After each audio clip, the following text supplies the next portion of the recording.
Part 1. The World Before the Flood. Good evening, dear listener.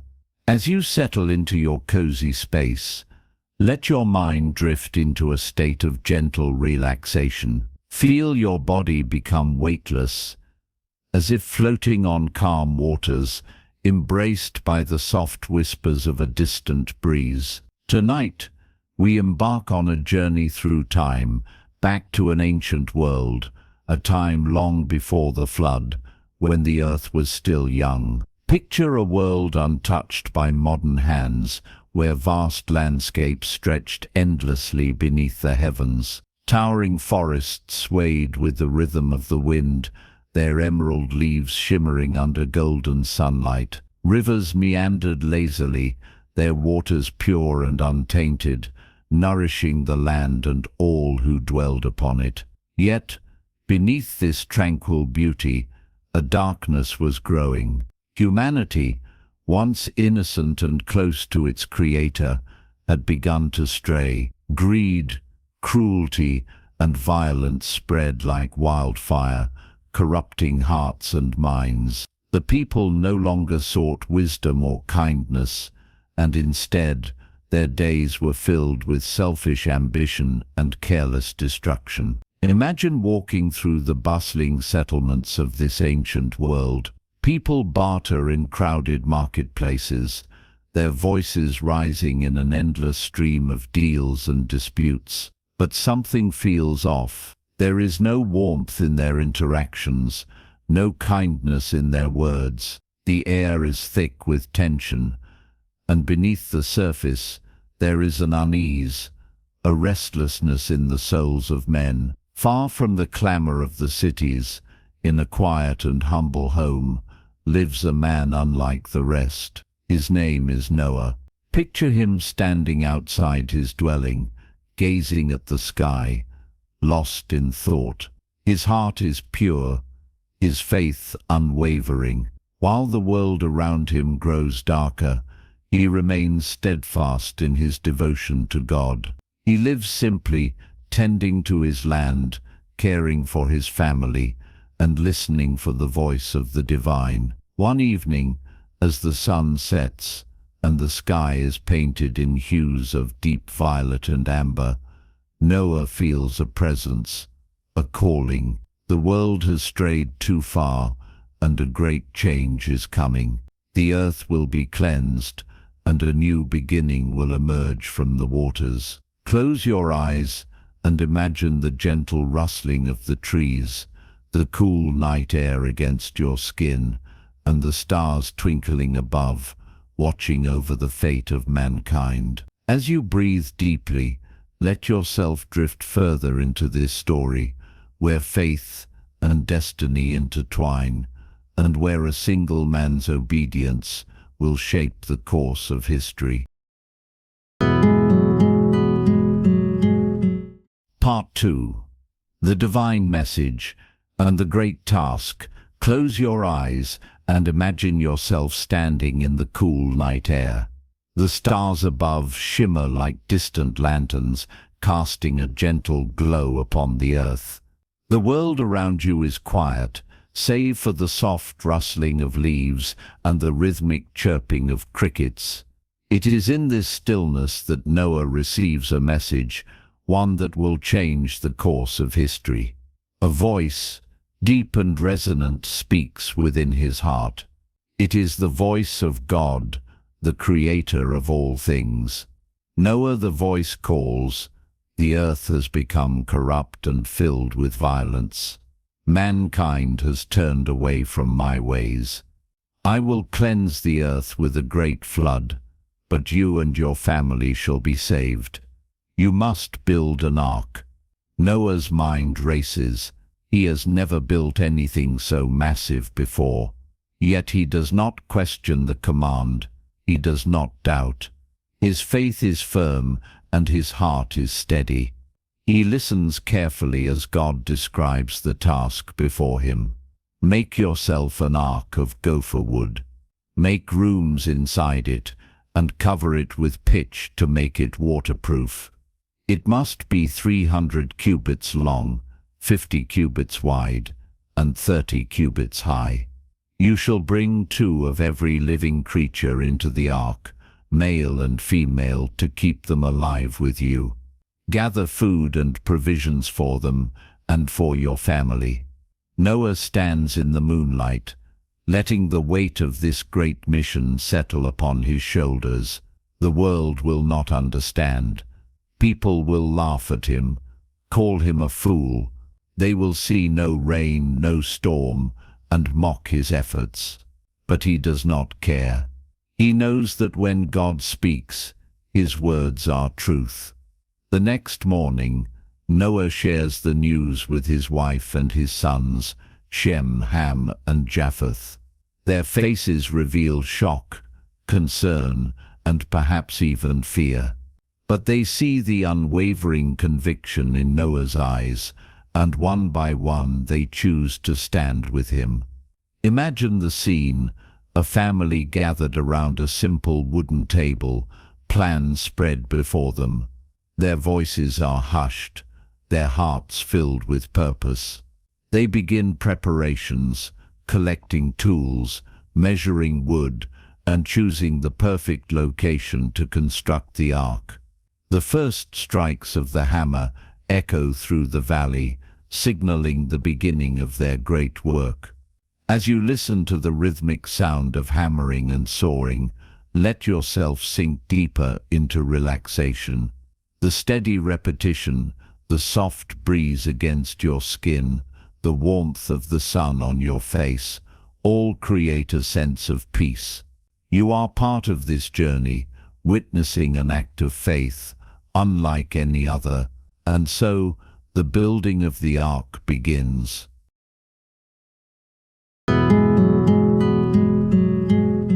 Part 3. The ark takes shape. Imagine the sun rising over rolling hills, its golden rays stretching across the land. The air is filled with the scent of fresh wood and the rhythmic sounds of labor, hammers striking, saws slicing through timber, voices calling out instructions. Noah and his sons work tirelessly, their hands steady, their hearts unwavering. Each plank they place, each nail they drive, is a testament to their faith. The ark begins to take shape, a massive structure unlike anything the world has ever seen. Towering above the ground, its wooden beams stand strong, a silent witness to the will of God. The people of the land gather to watch. Some laugh, shaking their heads in disbelief. "What are you doing, old man?" They mock. "Where is this great flood you speak of? The skies are clear, the rivers are calm. You waste your time." But Noah does not waver.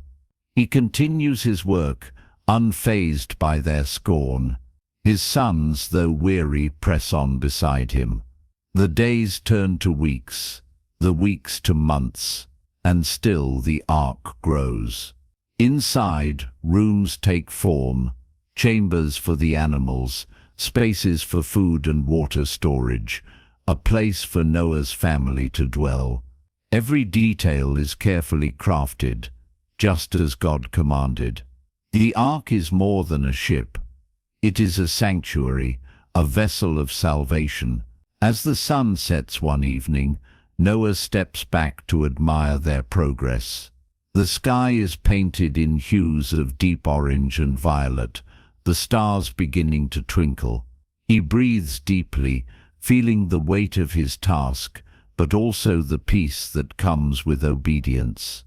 Imagine standing beside him, feeling the cool breeze against your skin. The night is calm, yet there is an undercurrent of anticipation, a knowing that something great is coming. The world may not see it yet, but the signs are there, waiting to unfold.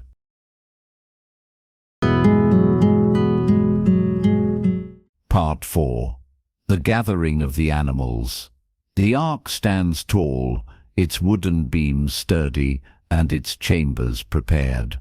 The air is thick with anticipation. The people mock Noah still, laughing at the enormous vessel resting on dry land. But Noah knows his faith is unshaken. The time is near. Then something incredible begins to happen. A distant rumble, not of thunder, but of movement, steady, rhythmic, purposeful. The earth trembles ever so slightly beneath countless footsteps.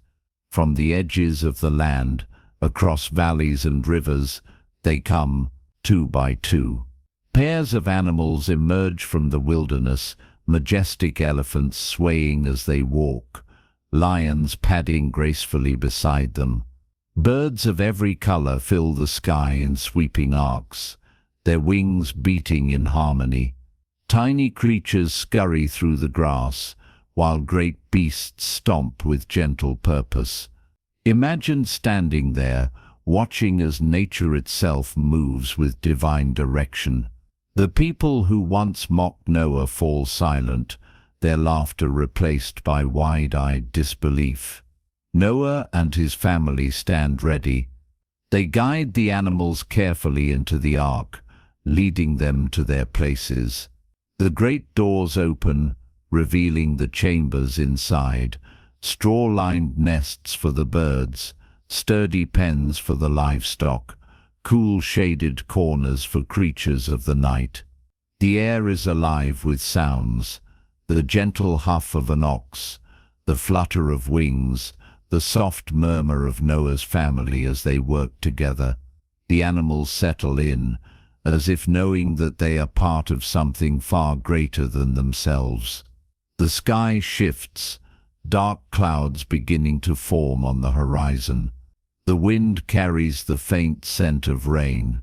Noah pauses for a moment, watching the last of the animals disappear inside. He looks to the heavens. He knows the time is near. Part 5. The final call and the closing of the ark. The sky darkens further, thick clouds rolling in like silent waves. A hush falls over the land, as if the earth itself is holding its breath. The animals are inside, resting peacefully in their chambers. Noah's family moves through the ark, securing provisions, checking every corner, making sure all is ready. Outside, the people of the land still stand watching. Some smirk, still unwilling to believe. Others glance nervously at the sky, sensing something they cannot explain. The air is heavy. The wind is changing. Then Noah hears it, a voice not loud, not forceful, but full of power. Noah, it is time. Enter the ark, you and your family. For in 7 days the rain will come, and I will send the flood upon the earth. Noah turns to his wife, to his sons, to their wives. He nods. Without hesitation they step inside. The massive wooden door stands open, like an invitation, like a warning. For a moment, there is silence. Then something extraordinary happens. The great door, too heavy for any man to move alone, begins to shift. It creaks and groans as it swings slowly shut, not by human hands, but by an unseen force. The people outside watch, their faces filled with awe and fear. A final beam of sunlight slips through the closing gap, illuminating Noah's face. Then darkness. The door seals with a deep, resounding thud. Inside, Noah and his family breathe deeply. They are safe. They have followed the call. Outside, the wind whispers through the emptying fields. Part 6. The rain begins. A single drop of rain falls to the earth, darkening the dry soil. Then another, and another. The sky is heavy now, thick with storm clouds swirling like great ocean waves. A deep, distant rumble echoes across the land, sending a shiver through the crowd outside the ark. The mocking voices have faded, replaced by unease. Then, without warning, the heavens open. A torrential downpour crashes onto the earth, soaking the ground within moments. The people scatter, shielding their faces, their laughter now drowned beneath the relentless sound of rain. Inside the ark, Noah and his family listen. The steady rhythm of water pounding against the wooden walls surrounds them. It is a sound unlike anything they have ever heard, mighty, unyielding, endless. Then the ground begins to tremble. Beneath the soil, deep reservoirs burst forth. Water erupts from beneath the earth, joining the torrents from above. Rivers overflow their banks, sweeping away everything in their path. Outside the ark, panic spreads. Those who once mocked Noah now pound at the sealed door, their cries desperate. "Noah, let us in. We believe you now." But the door, shut by the hand of God, will not move. The waters rise swiftly. The streets of villages turn to rivers. Homes are swept away like leaves in a flood. The once firm ground is no more, only a churning, merciless sea. Inside the ark, the family prays. Their world has changed, yet they remain safe within the wooden walls. The ark groans as the waters lift it from the earth, rocking gently at first, then rising higher and higher. Imagine being there, feeling the great vessel shift beneath your feet, floating upon an endless expanse of water. Outside, the storm rages. Inside, there is peace. And so, the ark begins its journey across a drowned world. Part 7. Adrift on the endless sea. The world has disappeared beneath the waters. No land, no trees, no mountains, only an endless, restless sea stretching as far as the eye can see. The ark, a lone vessel in this vastness, rises and falls with the waves, carried by forces unseen. Inside, Noah's family sits in quiet reverence.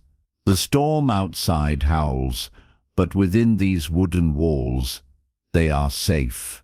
Lanterns flicker gently, casting warm light across the sturdy beams. The sounds of the animals fill the air.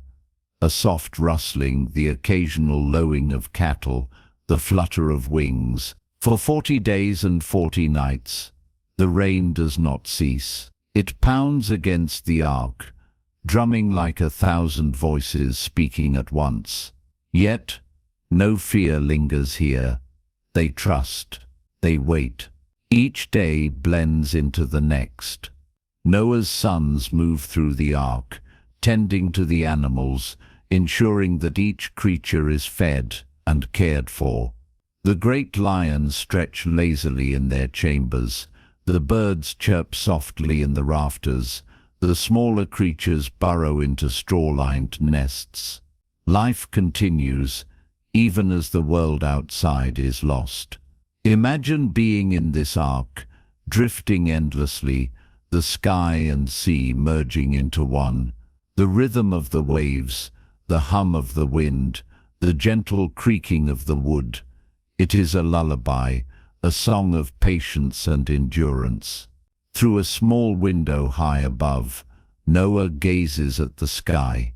No sun, no stars, only heavy clouds shifting in a slow, ceaseless dance. He closes his eyes, breathing deeply, feeling the presence of something greater. They are not lost, they are not alone, and so they wait. Part 8. The first signs of hope. The rain has stopped. Noah wakes to a silence unlike any he has heard in weeks. The steady pounding of rain on the ark's roof is gone. In its place, Only the sound of water gently lapping against the wooden hull remains. He rises and walks to the small window above, his heart steady. The sky, once dark and brooding, is now lighter, clouds beginning to thin, revealing slivers of pale blue. The waters still stretch endlessly in every direction. No land, no sign of life beyond the ark. And yet, something feels different. Hope stirs within him. Days pass. The ark drifts, carried by unseen currents. Then, one morning, Noah prepares a test. He chooses a raven, its dark feathers glistening in the dim light. He carries it to the window, murmuring a quiet prayer, then releases it into the open sky. The bird soars, circling high above the ark. It flies into the distance, vanishing over the waves. Noah watches, waiting, but the raven does not return. Still, Noah does not lose faith. A week later, he selects another bird, a dove, gentle and pure. He carries it carefully to the window, lets it feel the wind beneath its wings, and releases it. The dove flutters, circling the ark, then disappears beyond the horizon. Noah waits. Hours pass. Then, a flicker of movement in the sky. The dove is returning, and in its beak, clutched tightly, is a single olive leaf, a sign. Land is near. The waters are retreating. Life will begin again. Inside the ark, the family gathers, eyes filled with quiet joy. Part 9. The ark finds rest. Days pass, and the water begins to recede. Slowly the peaks of distant mountains emerge from the vast sea, like silent watchers witnessing the dawn of a new world. Then one morning the ark shudders. A deep, steady groan echoes through its wooden frame. It is subtle at first, then stronger, the feeling of something solid beneath them. The ark is no longer drifting. It has come to rest. Noah steps to the window, gazing out. Before him, rising from the waters, is a great mountain, Mount Ararat. The ark has settled upon its slopes, cradled in a place chosen by the hand of God. The family gathers, breathless with wonder. The journey is nearing its end, but Noah waits. He does not rush. He knows the land must dry fully before they can leave. He releases the dove once more. This time it does not return. The message is clear. The earth is ready. Noah turns to his family, a gentle smile upon his face. They have endured the storm, the waiting, the unknown, and now they will step onto solid ground once more. Imagine standing at the threshold of the ark, feeling the fresh mountain air against your skin, seeing the world before you, renewed, cleansed, waiting to be filled with life once more. The flood has passed. The promise remains.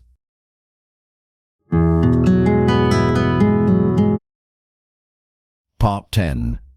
A new beginning and the promise of the rainbow. The great door of the ark creaks open. Sunlight floods inside, golden and warm. The air is fresh, carrying the scent of damp earth and the promise of life. Noah steps forward, his feet touching solid ground for the first time in over a year. Behind him, his family follows, their eyes wide with wonder. The animals too begin to emerge, blinking into the bright new world. Two by two they step onto the mountainside, majestic lions, gentle deer, birds bursting into flight, their songs ringing through the crisp air. Imagine standing there, feeling the ground firm beneath you, the weight of the past year lifting with each breath. The world is quiet, reborn. Noah looks to the heavens, his heart full. He kneels and gathers stones, carefully building an altar. Here on this sacred ground, he offers thanks. He does not speak, for words are not needed. The offering rises, a silent expression of gratitude, and then something beautiful happens. A light appears in the sky, stretching across the heavens in brilliant colors. A bow of red, orange, gold, green, blue, violet, a covenant written across the sky. God speaks once more. This is my promise to you, to your family, and to all who come after you. Never again will I destroy the earth with a flood. I set my bow in the clouds as a sign of this everlasting covenant. Noah watches as the rainbow glows against the retreating clouds. It is a sign of mercy, of hope, of new beginnings. The world has been washed clean. It is time to rebuild, to restore, to fill the earth once more. And so the journey ends. But it is also a beginning, the first step into a future shaped by faith, by obedience, and by the promise of something greater. As you rest now, let the image of that rainbow fill your mind. Let the steady rhythm of the ark's journey, the rise and fall of the waves, the peace of a world made new, lull you into deep and gentle sleep. You are safe, the storm has passed, and tomorrow a new day awaits.